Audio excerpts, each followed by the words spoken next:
Now, we didn't come here to scandalize Mr. Darnell. We came here to represent, to ask questions from the board.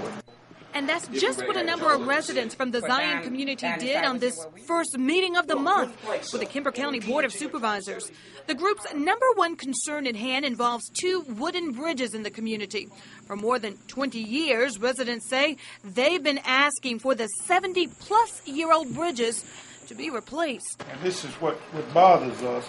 Every year, you say it next year, next year. We've been lied to several times.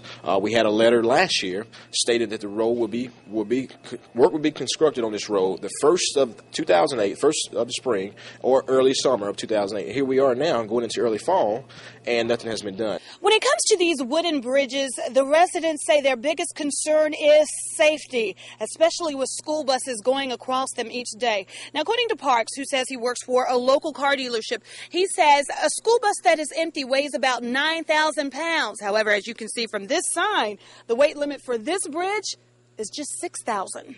However, later in the day, we learned from the Director of Transportation for Kemper County Schools that the smallest bus with the district weighs 25,500 pounds unloaded.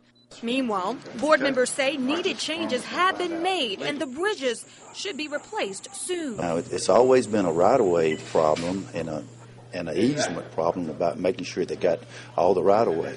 From what I understood, now I hadn't checked in, from what I understood, the right-of-way has just now been completed.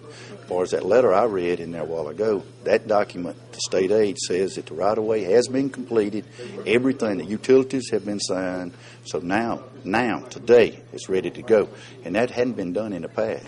Luke says work on the bridges could start as early as next spring. Meanwhile, if this doesn't happen, these citizens say in the 90s, a representative from the community went to Washington on this issue.